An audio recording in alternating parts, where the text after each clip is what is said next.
Happy Friday, everyone. This is just a quick live today, covering the topic, how can you possibly create enough content for social media?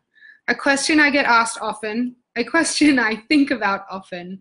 And, with this constant push for more and more and this need for consumption and snackable content, how can you possibly keep up? How can you position your business to stand out and always be at the top of everyone's feeds, regardless of which platform you're on? So my personal fundamental rule, which I live and create by, is document, don't create. So my lives, for example, and actually interestingly, when I started these lives before my one a day last year, I was scripting. I was doing 1 minute snack-sized videos. I was calling them my hacks, so growth hacks, life hacks, mind hacks, and I was scripting these 1 minute snippets of video. Then I was recording, memorizing, recording, and then if it was 1 minute and 3 seconds, then I would do it all over again so I could use it for Instagram as well. It was stressful, but also it was so much less engaging because it was something I'd memorized. You could see that I was fumbling, and it just was less authentic. So now, these lives, really what I'm talking about is whatever topic is on my mind or whatever question has come to me from one of my members or I can see or I'm involved in a discussion about at that time, which I think is such an important rule for us as business owners and for content marketing in general. We need to remember to keep it authentic, keep it personal, and keep it real.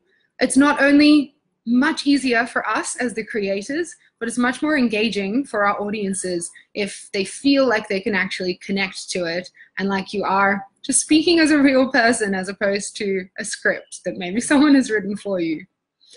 I held an Instagram workshop last night in Cape Town, which I think went quite well, but we got a great question, which was from a guy around, how do you stop feeling narcissistic if you're just doing stories and videos about yourself, about your life all of the time? He actually referenced Madonna, whose stories I checked out afterwards. Essentially, how do you stop it from feeling like, or feeling personally like you're just constantly pushing yourself out there?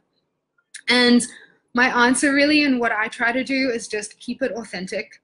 If you feel uncomfortable, if it feels scripted, if you feel awkward, then people will feel awkward watching you. So just keep it super authentic, talk about what you know, and talk about what you like talking about. It saves you time, and it's so much more fun. So this idea of document, not create, I sadly did not coin. One of my absolute marketing mentors of all time, Gary Vee, he talks a lot about this principle. And he says, people don't realize that it's their hunger to make the perfect piece of content that's crippling them and crippling their businesses.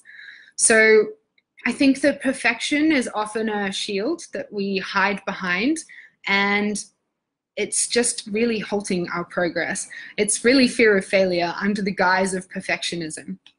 So I would challenge you to throw perfection out of the window, and whether it's live video you're doing or writing a blog or whatever it is that you've been working on, that amazing new product or idea in the back of your mind that's just not quite perfect enough to release, get it out there, send it to me, I'll like it for you. Just get started. Starting is the most important hurdle, and people are generally receptive if you're really putting yourself and your authentic self out there. So good luck with it. See you.